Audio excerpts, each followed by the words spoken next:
O Eduardo Bolsonaro, direto dos Estados Unidos, acabou de confirmar uma notícia urgentíssima e gravíssima sobre grave atentado contra o Flávio Bolsonaro, o nosso candidato à presidência da República aqui no Brasil.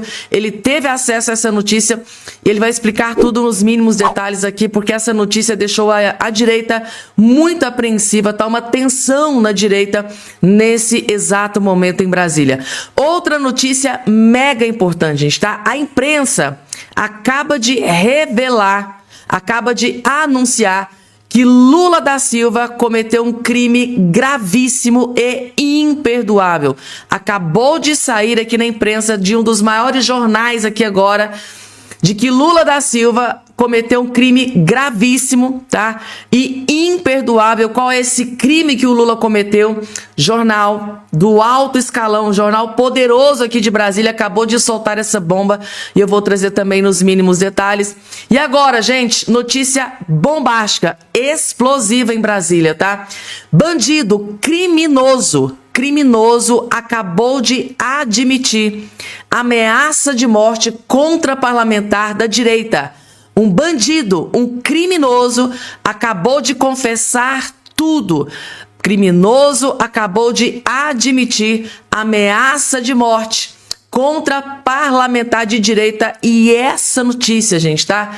Abalou as estruturas da direita nesse dia de hoje. Eu vou explicar absolutamente tudo o que está acontecendo, por que essa notícia devastou a direita nesse dia de hoje. Qual é esse parlamentar da direita que acabou de ser ameaçado de morte aqui por um criminoso que acabou de confessar que sim, ameaçou de morte? E temos também aqui, gente, tá? O ministro Alexandre de Moraes, que acabou de tomar uma decisão bombástica sobre Eduardo Bolsonaro. O próprio Alexandre de Moraes acabou de tomar aqui uma decisão sobre o Bolsonaro que deixou o Brasil chocado neste exato momento. Além dessa, gente, tá? Tem outras várias informações. Vou começar acelerando aqui para o vídeo não ficar muito longo. Mas, claro, antes de tudo e qualquer coisa, se inscrevam aqui embaixo no canal, ativa o sininho das notificações e compartilhem, porque esta semana tá extremamente tensa em Brasília.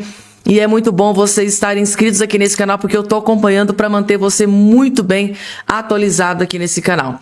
Dando início aqui já com as informações, gente, tá?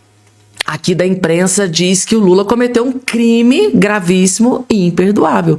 Lula e Congresso cometem crime por descumprirem meta fiscal, diz editorial. Ou seja, teve um editorial aí na imprensa que detonou o descumprimento de metas do Lula e do Congresso. Vamos entender? O presidente Lula do PT foi criticado em editorial do jornal O Globo por adotar medidas que, segundo o jornal, contornam as regras fiscais estabelecidas pelo próprio governo no início do mandato. O texto cita levantamento do economista Marcos Mendes, do INSPER, segundo o qual apenas 4% dos 2015 bilhões em estímulos promovidos pelo Executivo entram no cálculo do arcabouço fiscal. Esse, gente, eu não vou nem ler aqui o restante para vocês. É um editorial do jornal O Estadão destruindo e esculhambando decisões de Lula e do desgoverno Lula. Claro, algumas vezes com a chancela do próprio Congresso Nacional, porque lá no início, principalmente, o Lula tinha muito dinheiro para distribuir ali nas emendas, né? Então o Lula estava conseguindo aprovar quase tudo que ele queria. Era muito dinheiro. O Lula que criticou tanto, né, as emendas parlamentares durante os debates, vocês lembram? Debate, né? Ele prometendo, emenda parlamentar. Ele usou e abusou das emendas parlamentares, mas distribuíam muito dinheiro para que ele alcançasse os seus objetivos, para que os deputados e senadores aprovassem aquilo que ele queria. Só que chegou num determinado momento que o Lula quebrou o Brasil, distribuiu tanto dinheiro, foi tanta gastança, tanto luxo, que o dinheiro acabou, e num determinado momento o Lula ficou sem dinheiro, porque ele quebrou o Brasil. O Congresso Nacional virou as costas para o Lula, passou a não aprovar o que ele queria, e o Lula está nesse desgaste com o Congresso aí, nesse último ano eleitoral que tem destruído a sua campanha. É isso que dá, né, gente? Tá? Jorrou tanto dinheiro no início, ficou sem dinheiro pro final e tá fazendo muita falta, porque o Lula é assim, é toma lá da cá. Eu quero que vocês aprovem isso aqui, toma aí o dinheiro. É isso aí. Inclusive, durante a sabatina do Jorge Bessias, saiu na imprensa que ele jorrou muitos milhões, né? De emendas parlamentares. Acho que é bilhões, né? Mas mesmo assim ainda não adiantou e o Bessias foi derrotado assim mesmo. E agora, gente, tá? Um vídeo que eu acho que vocês vão gostar muito. É ele, nosso querido Magno Malta, gente, eleito pelo Estado do Espírito Santo. Detonou o Lula. A esquerda é podre, falsa, hipócrita. Não caiam nessa. É uma armadilha, gente, do Lula e do PT pro povo brasileiro. Ele já derrubou a fita. O deputado Magno Malta derrubou a fita do Lula. E decidiu revelar para vocês, gente, tá? Mais uma podridão, hipocrisia, covardia, crueldade e perversidade do Lula, que ele tá preparando pro povo brasileiro. Mas tem a gente aqui para revelar toda a verdade. Vejam só. A carta de Lula aos evangélicos. Todo período eleitoral tem essa carta, né? Do Lula aos evangélicos. Se comprometendo não sei com o quê. Se o compromisso fosse dizendo a partir de agora, eu creio nos valores cristãos e reconheço os nossos erros cometidos, especificamente os erros cometidos ao negar, sabe, a vida, dizendo arrependido-se de ter sido abortista ao longo desses anos, pregando a morte de crianças inocentes no útero da mãe, fazendo devoções e vivendo dominado, orientado por deuses ocultos que agem no mundo das trevas, muito longe daquilo que nós cremos na palavra de Deus. Que não zomba da família tradicional, dos valores, pai, mãe, filhos, ao ponto de dizer, estamos cansados desse discurso velho que nós lutamos contra há tanto tempo, de família tradicional. Ainda somos obrigados. Se arrepende. Se arrependido de ter batido no peito e dizer que tem orgulho de ser chamado de comunista. Quem são os comunistas, afinal de contas? São pessoas que pregam teorias, teses, criam ideologias contrárias à palavra de Deus, à família tradicional, ao direito à propriedade, à paternidade, à maternidade. O que é que ele quer com isso? Que nós o aceitemos com as suas crenças, seus valores, com desrespeito à nossa fé, à nossa crença, com ameaça à prisão de pastores, de padres, juntamente com seus assessores, a tentativa de nos calar, de nos amordaçar e nos cegar diante dos problemas graves que vive o país, na área da economia, na área social, pela adoção de crianças, a pregação do seu Ministério da Saúde, de seus conselhos de saúde, do CONANDA, que devia proteger as crianças, deveria gerir políticas para isso e não faz. A proteção a bandidos, a aqueles que roubam, subtraem, que têm com dificuldade, compram um bem para o seu uso como um celular. Quando ele fala que alguém rouba um celular, que é vítima da sociedade para tomar uma cervejinha, celular não custa menos de 3, 4 mil reais, quando ele é simples, Lula. Um celular que passa disso vai a 8, 10 mil reais. É simples, não é? Tomar o patrimônio de alguém. E o senhor, sob sua orientação, o senhor Flávio Dino, que é um discípulo do Lênin, quem mais matou nesse mundo em nome de uma ideologia foi o Lênin. E ele é discípulo do Lênin, um comunista juntamente com Lewandowski. Eles querem humanizar os pequenos crimes. É até uma afronta humanizar os pequenos crimes. Passa a mão na cabeça de vagabundo. E essa mais nova agora, depois da eleição missão dada, missão cumprida, que será o corregedor-geral da nação, da federação, e tem um plano para rever penas de gente que matou, que sequestrou e que está transitada e julgada, mas é para rever penas. A gente sabe qual é a intenção? A intenção é criar um nicho de votantes, famílias de presidiários, de ex-presidiários, quando nós, na verdade, agimos e queremos de forma diferente. Aqui quem comete crime, que sofra para lá, que chore para lá, a família da vítima, porque direitos humanos nunca quis saber de vítima e nunca vai querer saber do sofrimento ou se está precisando de alguma coisa, mas é passar a mão na cabeça do bandido. Tá aí, gente, tá? Magno Malta esculhambou o Lula aqui nesse vídeo, né? A carta que todo ano eleitoral o Lula vai lá e solta para os evangélicos. É uma carta ou é uma confissão? Ou é um arrependimento, né?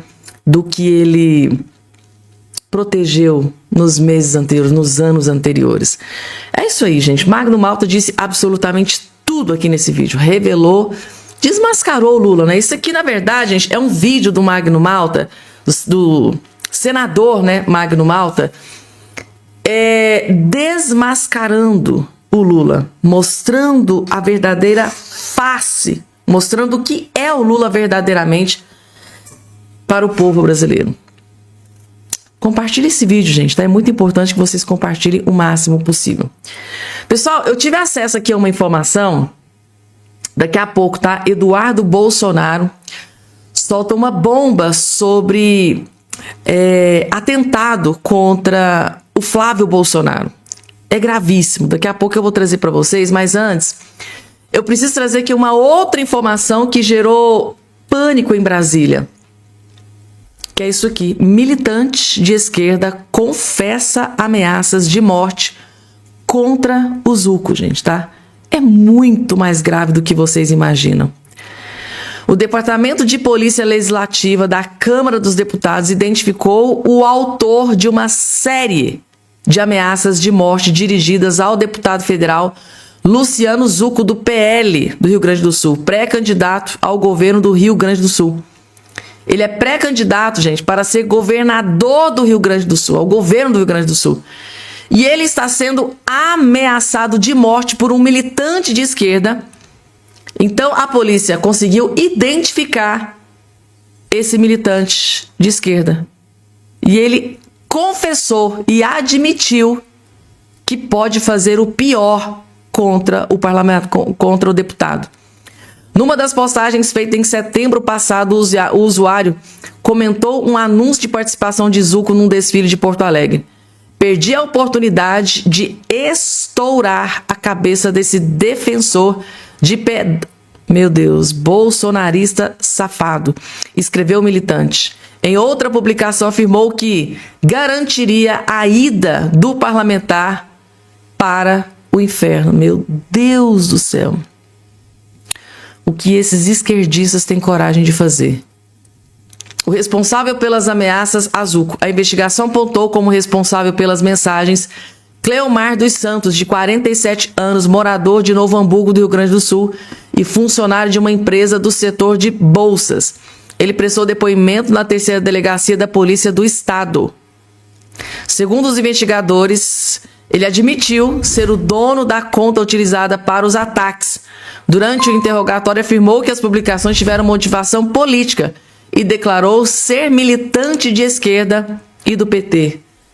Esse aqui, gente, tá? É o criminoso, é o bandido que confessou ser militante de esquerda e do PT. E o pior, ele confessou que sim.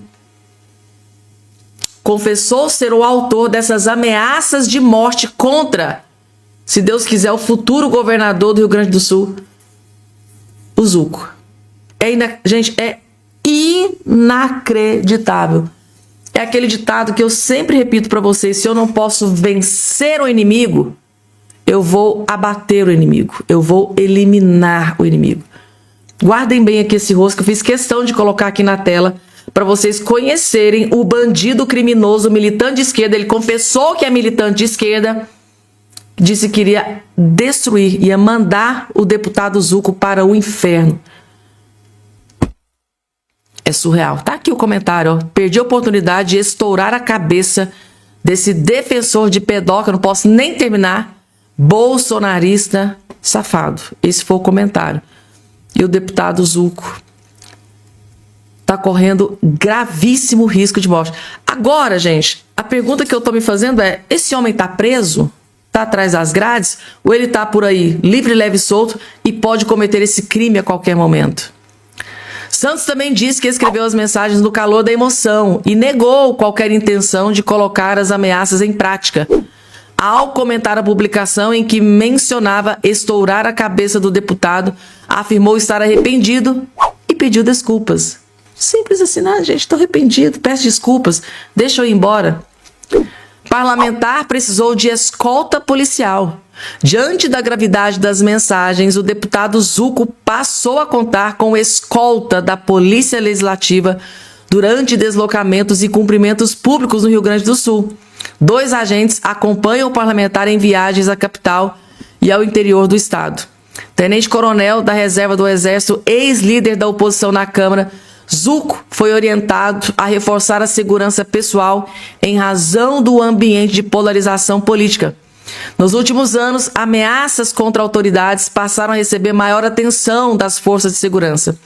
O cenário se intensificou depois, do golpe sofrido pelo ex-presidente Jair Messias Bolsonaro na barriga, durante a campanha eleitoral presidencial de 2018.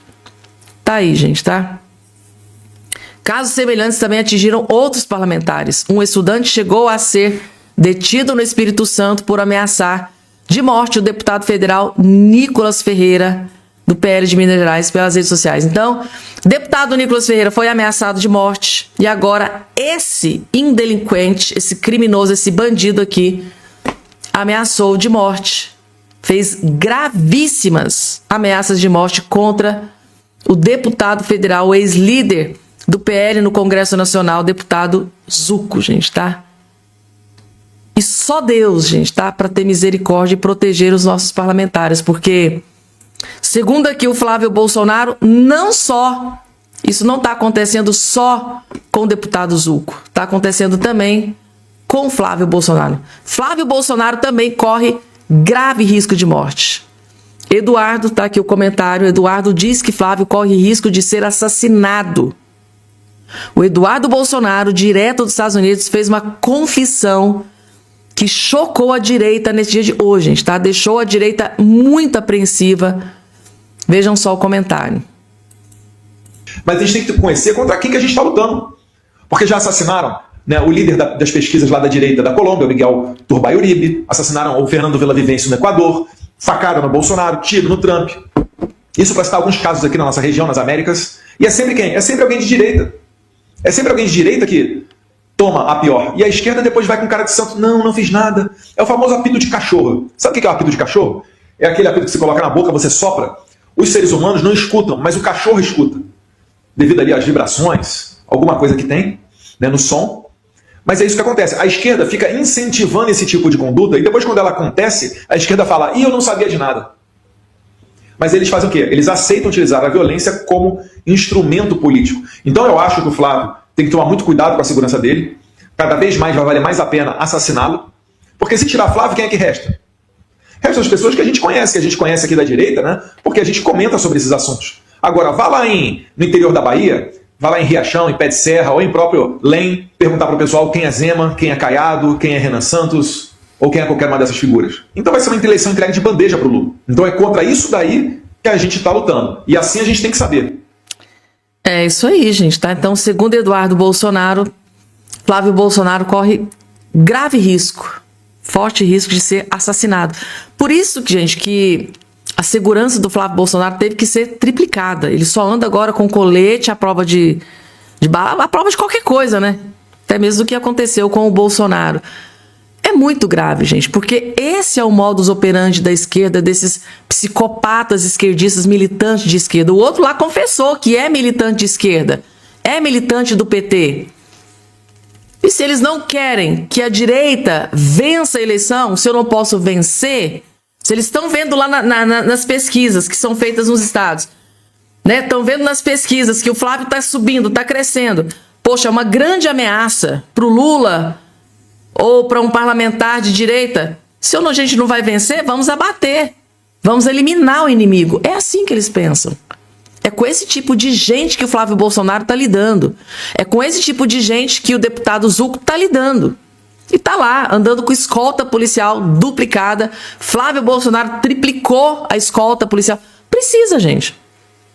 Vocês viram o que tentaram fazer com o Jair Bolsonaro, com Donald Trump, candidato lá na Colômbia, que foi assassinado. Levou um tiro. É muito grave.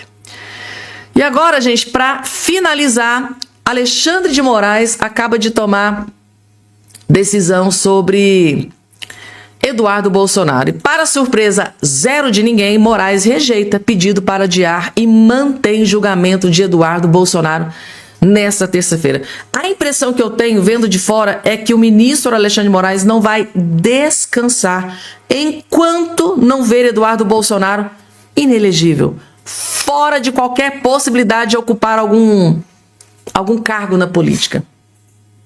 Na verdade, eu vou até mais além. Eu acho que o sonho do Alexandre de Moraes é ver o Eduardo Bolsonaro preso.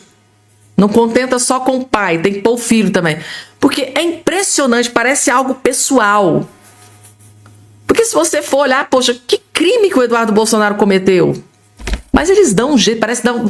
Meu Deus, tá aqui, gente, a notícia saiu agora, ó. Ministro do STF, Alexandre de Moraes, rejeitou nessa segunda-feira o pedido da Defensoria Pública da União, né, para adiar o julgamento do deputado cassado e autoexilado dos Estados Unidos, Eduardo Bolsonaro.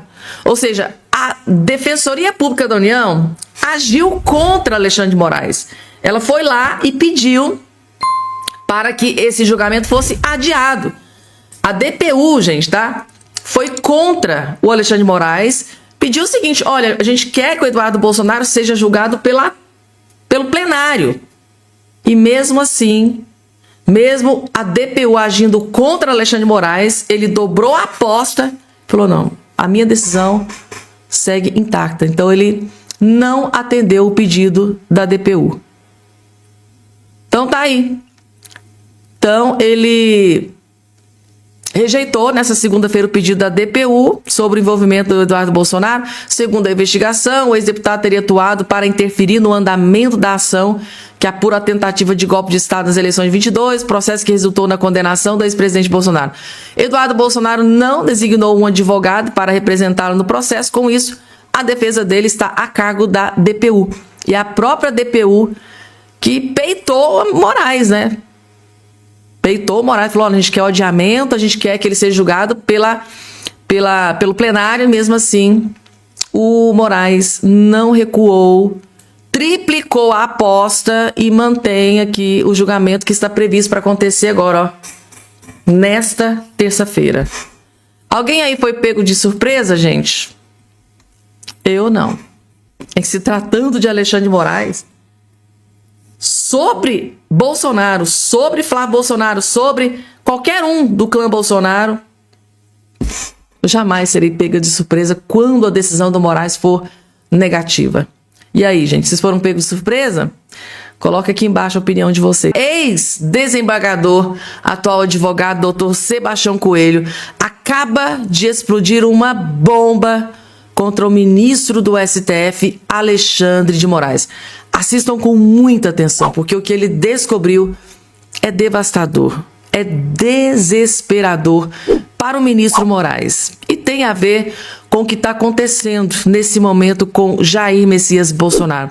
Vocês vão entender tudo assistindo até o finalzinho, vejam só. Bolsonaro e os 90 dias da prisão. Esse prazo está chegando ao seu final. O correto será Bolsonaro permanecer em casa, mas sem as restrições que foram impostas por Alexandre de Moraes. Qual a necessidade de tornozeleira eletrônica se ele está sob vigilância policial? Qual a necessidade de impedir que Bolsonaro receba visitas de familiares e amigos, como está previsto na Lei de Execução Penal, que é de 1984. Você poderá dizer, olha, mas ele está em tratamento de saúde, não necessita visita. Ao contrário, aí é que necessita mesmo a visita. Eu acabei de fazer uma cirurgia e no meu primeiro dia na UTI já recebi visitas, porque a visita, ela traz uma alegria, um alento ao coração de quem está numa situação difícil de saúde. A manutenção de Bolsonaro em casa, mas nas condições que Alexandre de Moraes impôs, caracteriza tortura, prevista na Lei 9.455. Isso aí é uma satisfação pessoal, não é um cumprimento da Lei de Execução Penal. Então eu espero, sinceramente, que Bolsonaro seja mantido em casa, mas sem essas restrições, e que Alexandre de Moraes não caia na loucura de mandar Bolsonaro de volta para o presídio militar. Que não caia nessa loucura. Nós estamos atentos e dizer para você, presidente Bolsonaro, nós estamos juntos. Alguns estão aí usando seu nome para política, mas eu estou aqui para dizer que sou seu aliado na causa e deixar aqui o meu abraço e o meu conforto para a Michele, que está num sacrifício pessoal em prol da causa do seu marido. Um abraço a todos, paz a todos. É isso aí, gente, tá? Bolsonaro em primeiro lugar. Inclusive, a Michele Bolsonaro foi até questionada, né? Por que você não está aí, né, na campanha para o Flávio Bolsonaro? Ela disse, olha, primeiro eu vou focar no meu marido, na saúde do meu marido, e no momento certo ela vai embarcar na campanha de Flávio Bolsonaro, gente, para desespero de muita gente da esquerda que está falando que a Michele Bolsonaro abandonou o Flávio Bolsonaro. Não é isso, a questão da Michele é questão de prioridade. A prioridade para ela agora é a recuperação da saúde do Bolsonaro. Para ela, o que mais importa agora é a recuperação da saúde do Jair Bolsonaro. E ela deixou bem claro que no momento certo, né, no momento mais decisivo, ela vai estar ali apoiando o Flávio Bolsonaro, que foi o indicado do marido dela, do próprio Jair Bolsonaro. Claro que a Michele não vai abandonar o Flávio Bolsonaro. E aí, gente, vocês gostaram aqui das falas do Dr. Sebastião Coelho? É muito importante, né? E vocês, assim, gente, tudo que vocês ouviram aqui do Dr. Sebastião Coelho, vocês acham que o ministro Alexandre de Moraes vai ter coragem de tirar a prisão domiciliar do Bolsonaro e enviar ele para a cela novamente? Principalmente depois aí que a equipe médica do Bolsonaro disse que ele teve uma piora no seu quadro de saúde aí nos últimos dias. Vocês acham que o Alexandre de Moraes vai ser tão cruel, tão perverso, por uma questão pessoal, por uma satisfação pessoal? Vocês acham que ele vai ter coragem de mandar o Bolsonaro, mesmo doente, de volta para a cela, para regime fechado? Vocês acham que ele vai ter esse requinte de crueldade com o Bolsonaro? Coloca aqui embaixo aí a opinião de vocês. E agora, gente, eu vou colocar aqui agora na tela, eu queria que vocês largassem tudo que vocês estão fazendo para assistir esse vídeo que eu vou colocar aqui agora, porque esse aqui eu prometo para vocês que vai ser o vídeo mais impactante que você vai assistir nesse dia de hoje. Esse vídeo aqui que chegou até a deputada Bia Kicis, que ela decidiu colocar nas redes sociais dela. Inclusive, esse vídeo aqui explodiu nas redes sociais. São milhões de visualização. Vocês que estão do outro lado aí me assistindo, se vocês tinham alguma dúvida de que o grupo Rede Globo, que é a Globo News, tudo que pertence à Globo, são verdadeiros militantes para a esquerda, para o Lula e para o PT, eu prometo para vocês que depois que vocês assistirem esse vídeo aqui, dessa jornalista, gente, que acabou de abandonar o grupo Rede Globo, e ela fez confissões, gente, ela confessou tudo, ela revelou tudo o que acontece nos bastidores do jornalismo do grupo Rede Globo. E eu vou confessar aqui uma coisa para vocês, gente, eu fiquei aterrorizada com o que ela confessou. Ela precisou sair da Globo para vir aqui ter coragem para revelar para vocês o que é o grupo Rede Globo, Lula, o PT e a esquerda. Vocês vão ficar de queixo caído, aterrorizados, que é o que eu fiquei também, vejam só. Eu não preciso de um canal que me diga o que pensar. Eu preciso de um canal que me diga o que aconteceu. Essas são as palavras da jornalista Edna Gomes, que durante anos a fio acompanhou a Globo News. E agora disse um basta. Ela não aguenta mais. Um canal que, ao invés de notícias, traz interpretação de notícias por aqueles que deveriam repostar e reportar os fatos. Acompanhe. Hoje eu me despeço da Globo News. Durante anos acompanhei a emissora, mas aos poucos fui assistindo a uma transformação desconfortável. Menos reportagem, mais opinião. E eu confesso, cansei, não aguento mais assistir a falsa neutralidade que muitas vezes esconde escolhas editoriais bastante claras. Não tenho paciência para análises que frequentemente carregam julgamentos, preferências e conclusões pré-fabricadas. Malu Gaspar me parece cada vez mais interessada nos bastidores da intriga do que nos fatos. Joel Pinheiro transformou a sua opinião em método permanente. Demétrio Magnoli trocou a elegância intelectual pela provocação previsível. O contraditório é saudável, mas a arrogância, não. Ana Flor, muitas vezes, parece mais preocupada em interpretar movimentos políticos do que informar o que efetivamente aconteceu. Gerson Camarote vive em modo permanente com o presidente Lula. Valdo Cruz já fez análises brilhantes. Hoje, muitas vezes, parece procurar explicações para acontecimentos que os próprios fatos já explicam. A sensação é que a Globo News descobriu que opinião custa menos do que reportagem. Coloca-se uma bancada, distribuem-se microfones e passa-se horas produzindo interpretações sobre interpretações. Eu não preciso de um canal que me diga o que pensar. Preciso de um canal que me diga o que aconteceu. E quando a análise começa a sufocar os fatos, talvez seja a hora de mudar de canal. Talvez essa seja a hora de mudar de canal. E é a percepção que a gente tem, né? Milhões de brasileiros hoje mudando de canal. Vocês têm ideia, gente, tá? Vocês já pararam para pensar no que está acontecendo com o Grupo Rede Globo? Quantos atores eles estão mandando embora? Quantos jornalistas com altíssimos salários eles tiveram que mandar embora? Dispensar. Por quê, gente? O Grupo Rede Globo, com essa questão de